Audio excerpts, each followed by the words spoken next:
Olivia's fingers trembled as she counted the crumpled bills one more time. 3 singles and 2 fives. No, wait. 1 5 and 4 singles. Her stomach dropped. $5. That's all she had left until her paycheck arrived tomorrow. She glanced at the restaurant's gleaming entrance, where couples in designer clothes walked through doors held open by uniformed staff. Chez Laurent. Of course her co-worker had to suggest the most expensive French bistro in downtown. Olivia tugged at her thrift store blazer, the one with the tiny stain she'd tried to hide with a strategically placed scarf. "You can do this," she whispered to herself, checking her reflection in her phone screen. The lipstick she'd borrowed from her roommate looked good, at least. "Just order water and maybe split an appetizer." The hostess smiled with practiced politeness as Olivia explained she was meeting someone. "Right this way, miss." The dining room was all warm lighting and soft jazz, the kind of place where people spoke in hushed tones about wine pairings and quarterly earnings. Olivia spotted him immediately. Her blind date sat at a corner table, already nursing what looked like an expensive whiskey. He was handsome enough, she supposed, though his eyes barely lifted from his phone when she approached. "Olivia?" He stood briefly, a perfunctory gesture. "Derek, nice to meet you." As she settled into her chair, Olivia's eyes wandered to the neighboring table. A man sat alone, cutting his daughter's chicken into precise tiny pieces while she chattered about her day at school. The little girl couldn't have been more than 6, with pigtails that had clearly been done by inexperienced hands. One sat noticeably higher than the other. "So anyway, I'm in pharmaceutical sales," Derek was saying, his voice carrying that particular brand of confidence that came with commission checks. "Just closed a huge deal with Memorial Hospital. We're talking 6 figures here." Olivia nodded, trying to focus, but her attention kept drifting to the father-daughter duo. The man was listening, really listening, as his daughter explained something about finger painting that had apparently gone catastrophically wrong. "Daddy, Mrs. Peterson said my butterfly looked like a monster," the little girl said, her bottom lip jutting out. "Well," he said seriously, pausing his own meal, "monsters can be beautiful too. And I bet your butterfly monster was the most interesting one in the whole class." Olivia found herself smiling. "Are you even listening?" Derek's voice had an edge now. "Sorry, yes, pharmaceuticals, very impressive." Olivia picked up her menu, and her heart sank further. The cheapest entree was $28. Even the side salad cost more than she had. "I'll have the house salad," she told the waiter when he appeared. "And just water, please." Derek ordered the surf and turf without glancing at the prices, then leaned back in his chair. "So, marketing assistant, huh? That must be quaint." The condescension in his voice made Olivia's cheeks burn. "I enjoy the creative aspects of it." "Right. Well, I'm sure it's a nice hobby until you find something more substantial." At the next table, the little girl had started crying, quiet, heartbroken sobs that she was trying to muffle with her napkin. "Hey, what's wrong, sweetheart?" Her father immediately pushed his plate aside, giving him his full attention. "I miss Mommy," she whispered. Olivia watched as the man's face cracked slightly, revealing a grief so raw it took her breath away. But he didn't fall apart. Instead, he reached across the table and took his daughter's small hand in both of his. "I miss her too, Lucy. So much. But you know what Mommy always said about the hard days? That they make us stronger?" "That's right. And she also said that we're never really alone because we carry all the people who love us right here." He tapped gently over her heart.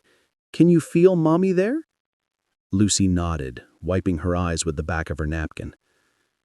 Olivia felt her own throat tighten. When was the last time someone had spoken to her with such tenderness, such presence?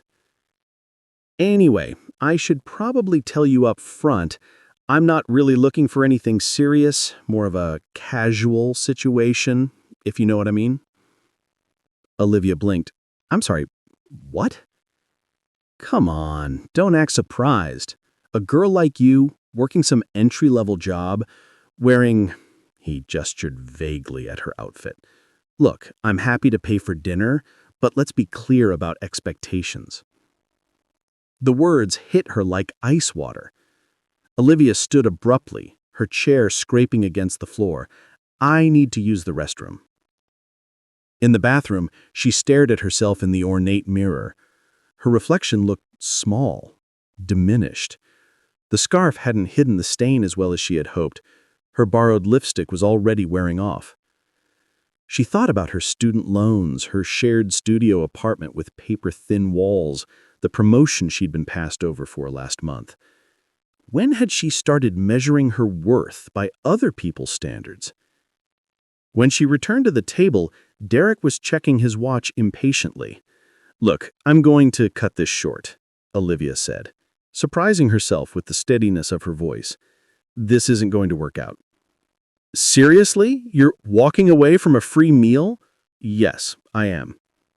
She left him there, sputtering indignantly, and headed for the exit. But as she passed the father and daughter, she heard the little girl say, "Daddy, that lady looks sad."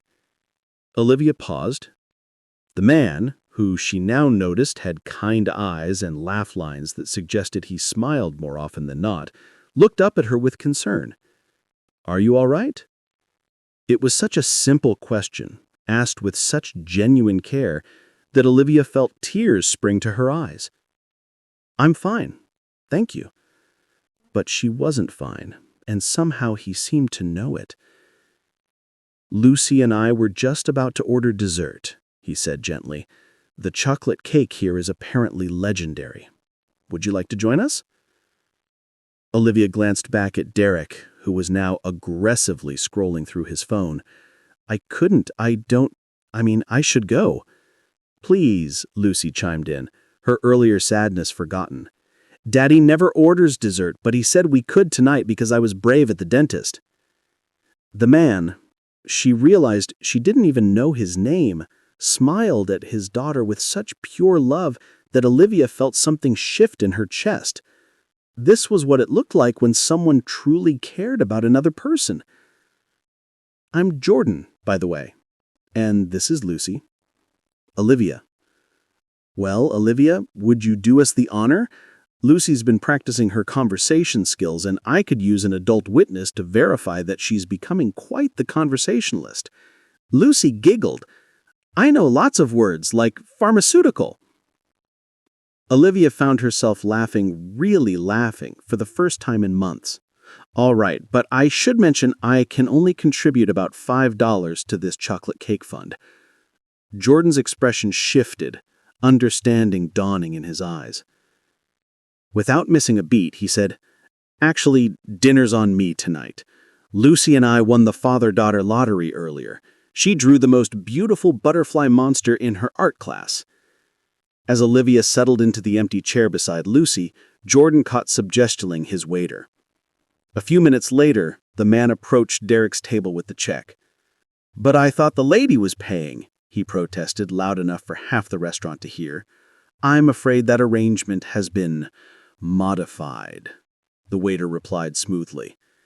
Olivia bit her lip to keep from smiling, as Derek's face turned an impressive shade of red. "So, Olivia," Lucy said, completely oblivious to the drama unfolding behind them, "do you like butterfly monsters?" Olivia looked at this brave little girl who had cried for her mother and then asked a stranger to share dessert, and then at Jordan, who had seen someone in need and responded with nothing but kindness. "I love butterfly monsters. I think they might be my new favorite thing." The chocolate cake was indeed legendary, but it was the company that made the evening unforgettable. Lucy regaled them with stories about her teacher, her friends, and her elaborate plans for a treehouse. Jordan listened with the same attention he'd given her earlier tears, asking follow-up questions and laughing at her 6-year-old humor. When Lucy excused herself to wash her hands before they left, Jordan turned to Olivia. I hope this isn't presumptuous, but I run a marketing firm downtown. We're looking for someone with fresh ideas, someone who understands that creativity matters more than convention. Would you be interested in hearing more about it? Olivia stared at him. You don't even know anything about my work. I know you walked away from a free meal rather than compromise your self-respect. I know you were kind to a grieving child, and I know that you've got the intelligence to recognize a good opportunity when you see one. He smiled.